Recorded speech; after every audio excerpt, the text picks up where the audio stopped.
श्रीमद् भगवद गीता अथ एकादशो अध्याय। अर्जुन बोले, मुझ पर अनुग्रह करने के लिए आपने जो परम गोपनीय आत्म तत्व विषयक वचन अर्थात उपदेश कहा, उससे मेरा यह अज्ञान नष्ट हो गया है।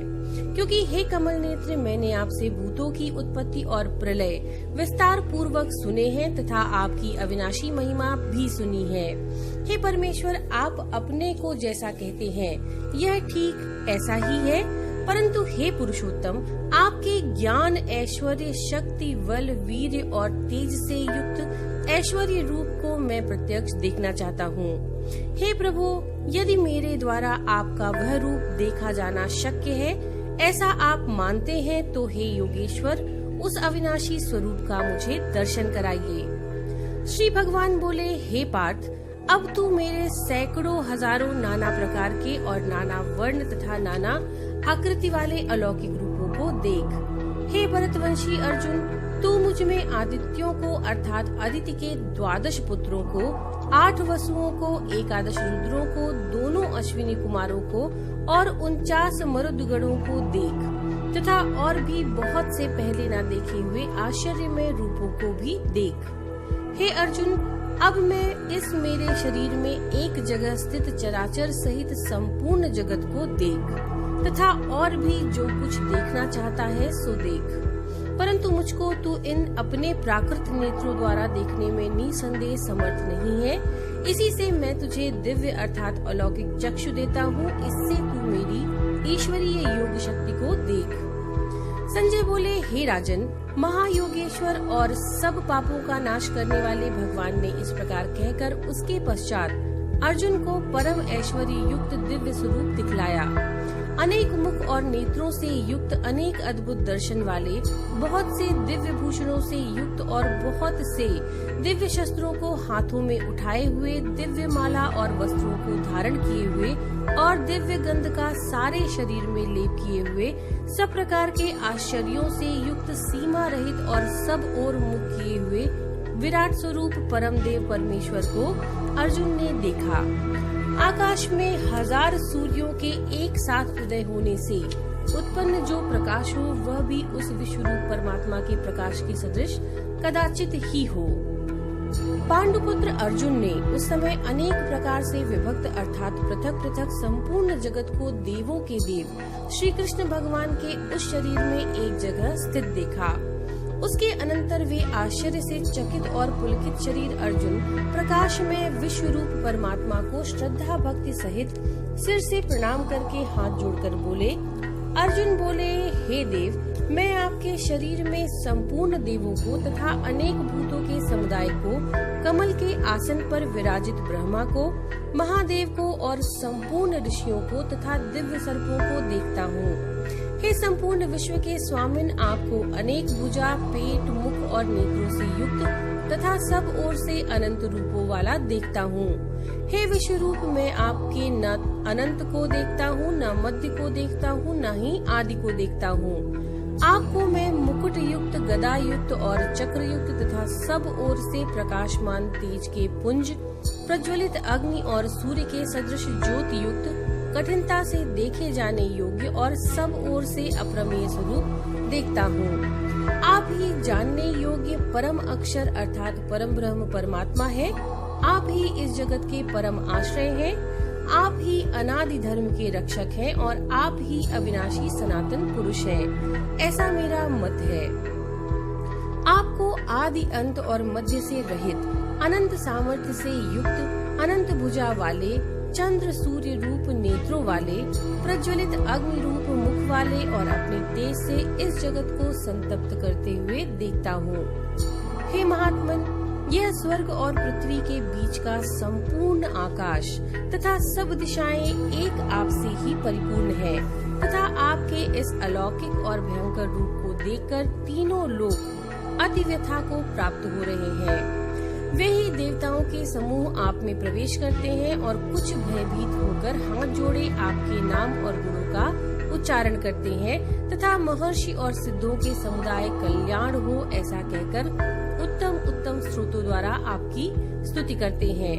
जो 11 रुद्र और 12 आदित्य तथा 8 वसु साध्यगण, विश्वे देव, अश्विनी कुमार तथा मरुदगण और पितरों का समुदाय तथा गंधर्व, यक्ष, राक्षस और सिद्धों के समुदाय हैं, वे सब ही विस्मित होकर आपको देखते हैं।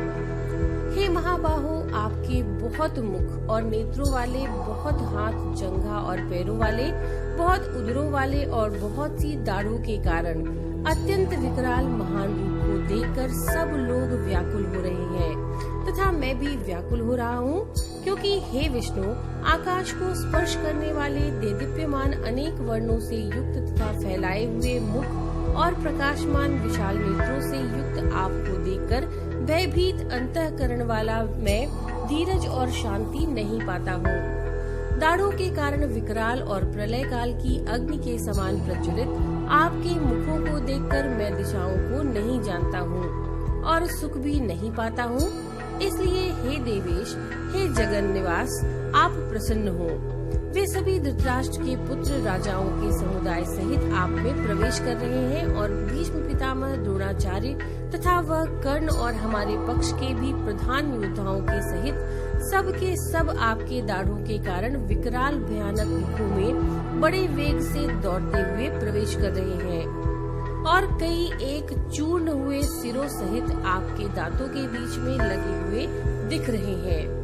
जैसे नदियों के बहुत से जल के प्रभाव स्वाभाविक ही समुद्र की ओर समुद्र दौड़ते हैं अर्थात समुद्र में प्रवेश करते हैं, वैसे ही वे नर लोक के वीर भी आपके प्रज्वलित मुखों में प्रवेश कर रहे हैं। जैसे पतंग मोहवश नष्ट होने के लिए प्रज्वलित अग्नि में अति वेग से दौड़ते हुए प्रवेश करते हैं, वैसे ही ये सब लोग भी अपने नाश के लिए आपके मुखों में अति वेग से दौड़ते हुए प्रवेश कर रहे हैं।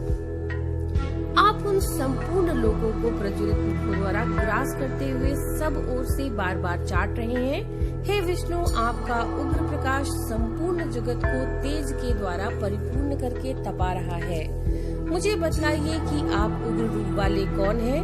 हे देवों में श्रेष्ठ, आपको नमस्कार है, आप प्रसन्न होइए। आदि पुरुष, आपको मैं विशेष रूप से जानना चाहता हूँ, क्योंकि मैं आपकी प्रवृत्ति को नहीं जानता।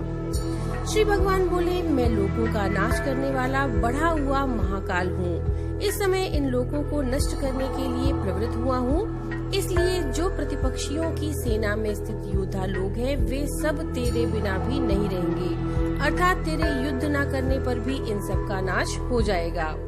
अतएव तू उठ, यश प्राप्त कर और शत्रुओं को जीतकर धन धान्य से संपन्न राज्य को भोग। ये सब शूरवीर पहले से ही मेरे द्वारा मारे हुए हैं। हे सव्यसाचिन, तू तो केवल निमित्त मात्र बन जा। द्रोणाचार्य और भीष्म पितामह तथा जयद्रथ और कर्ण तथा और भी बहुत से मेरे द्वारा मारे हुए शूरवीर योद्धाओं को तू मार। भय मत कर, निसंदेह तू युद्ध में वैरियों को जीतेगा, इसलिए युद्ध कर। संजय बोले, केशव भगवान के इस वचन को सुनकर मुकुटधारी अर्जुन हाथ जोड़कर कांपता हुआ नमस्कार करके फिर भी अत्यंत भयभीत होकर प्रणाम करके भगवान श्री कृष्ण के प्रति गदगद वाणी से बोले। अर्जुन बोले, हे अंतर्यामिन, यह योग्य ही है कि आपके नाम, गुण और प्रभाव के कीर्तन से जगत अति हर्षित हो रहा है और अनुराग को हो रहा है तथा भयभीत राक्षस लोग दिशाओं में भाग रहे हैं और सब सिद्धगणों के समुदाय नमस्कार कर रहे हैं। हे महात्मन, ब्रह्मा के भी आदिकर्ता और सबसे बड़े आपके लिए वे कैसे नमस्कार ना करें, क्योंकि हे अनंत, हे देवेश, हे जगन निवास, जो सत असत और उनसे परे अक्षर अर्थात सच्चिदानंद घन ब्रह्म है, वह आप ही हैं। आप आदिदेव और सनातन पुरुष हैं। आप इस जगत के परम आश्रय और जानने वाले तथा जानने योग्य और परम धाम हैं। हे अनंत रूप, आपसे यह सब जगत व्याप्त अर्थात परिपूर्ण है। आप वायु, यमराज, अग्नि, वरुण, चंद्रमा, प्रजा के स्वामी, ब्रह्मा और ब्रह्मा के भी पिता हैं। आपके लिए हजारों बार नमस्कार है, नमस्कार है। आपके लिए फिर भी बार बार नमस्कार है। हे अनंत सामर्थ्य वाले, आपके लिए आगे से पीछे से नमस्कार है। हे सर्वात्मन, आपके लिए सब ओर से नमस्कार है कि अनंत पराक्रमशाली आप समस्त संसार को व्याप्त किए हुए हैं और इससे आप ही सर्वरूप है। आपके इस प्रभाव को न जानते हुए आप मेरे सखा हैं ऐसा मानकर प्रेम से अथवा प्रमाद से भी मैंने हे कृष्ण, हे यादव, हे सखे इस प्रकार जो कुछ बिना सोचे समझे हठात कहा। और हे अच्युत, आप जो मेरे द्वारा विनोद के लिए विहार, शैया, आसन और भोजनादि में अकेले अथवा उन सखाओं के सामने भी अपमानित किए गए हैं, वह सब अपराध अप्रमेय स्वरूप अर्थात अचिंत्य प्रभाव वाले आपसे मैं क्षमा करवाता हूँ। आप इस चराचर जगत के पिता और सबसे बड़े गुरु और अति पूजनीय हैं। हे अनुपम प्रभाव वाले, तीनों लोकों में आपके समान दूसरा कोई नहीं है, फिर अधिक तो कैसे हो सकता है। अतएव हे प्रभु, मैं शरीर को भली भांति चरणों में निवेदित करके प्रणाम करके स्तुति करने योग्य आप ईश्वर को प्रसन्न होने के लिए प्रार्थना करता हूँ। हे देव, पिता जैसे पुत्र के, सखा जैसे सखा के और पति जैसे प्रियतमा पत्नी के अपराध सहन करते हैं, वैसे ही आप भी मेरे अपराध को सहन करने योग्य हैं। मैं पहले न देखे हुए आपके आश्चर्यमय रूप को देखकर हर्षित हो रहा हूँ और मेरा मन भय से अति व्याकुल भी हो रहा है। इसलिए आप अपने चतुर्भुज विष्णु रूप को ही मुझे दिखलाइए। हे देवेश, हे जगन निवास, प्रसन्न होइए। मैं वैसे ही आपको मुकुट धारण किए हुए तथा गदा और चक्र हाथ में लिए हुए देखना चाहता हूँ। इसलिए हे विश्व स्वरूप, हे सहस्त्रबाहो, आप उसी चतुर्भुज रूप में प्रकट होइए। श्री भगवान बोले, हे अर्जुन, अनुग्रह पूर्वक मैंने अपनी योग शक्ति के प्रभाव से यह मेरा परम तेजोमय सबका आदि और सीमा रहित विराट रूप तुझको दिखलाया है, जिसे तेरे अतिरिक्त दूसरे किसी ने पहले नहीं देखा है। हे अर्जुन, मनुष्य लोक में इस प्रकार विश्व रूप वाला मैं न वेद और यज्ञों के अध्ययन से, न दान से, न क्रियाओं से और न उग्र तप से ही तेरे अतिरिक्त दूसरे के द्वारा देखा जा सकता हूँ। मेरे इस प्रकार के इस विकराल रूप को देखकर तुझको व्याकुलता नहीं होनी चाहिए और मूढ़ भाव भी नहीं होना चाहिए। तू भय रहित और प्रीति युक्त मन वाला होकर उसी मेरे इस शंख चक्र गदा पद्म युक्त चतुर्भुज रूप को फिर देख। संजय बोले, वासुदेव भगवान ने अर्जुन के प्रति इस प्रकार कहकर वैसे ही अपने चतुर्भुज रूप को दिखलाया और फिर महात्मा श्री कृष्ण ने सौम्य मूर्ति होकर इस भयभीत अर्जुन को धीरज दिया। अर्जुन बोले, हे जनार्दन, आपके इस अति शांत मनुष्य रूप को देखकर अब मैं स्थिरचित्त हो गया हूँ और अपनी स्वाभाविक स्थिति को प्राप्त हो गया हूँ।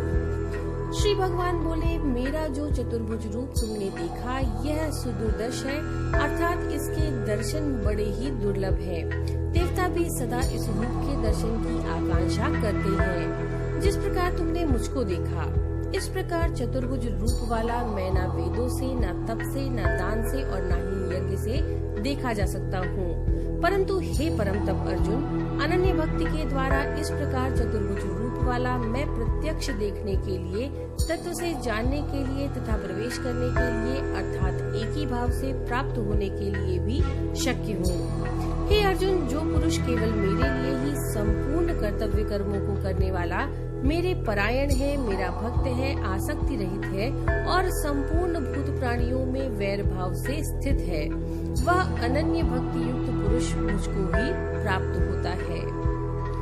ओम तत्सदिति श्रीमद् भगवद गीता सुपनिषत्सु ब्रह्म विद्यायाम योग शास्त्रे श्री कृष्णार्जुन संवादे विश्व रूप दर्शन योगो नामैकादशो अध्यायः। नमो नारायण।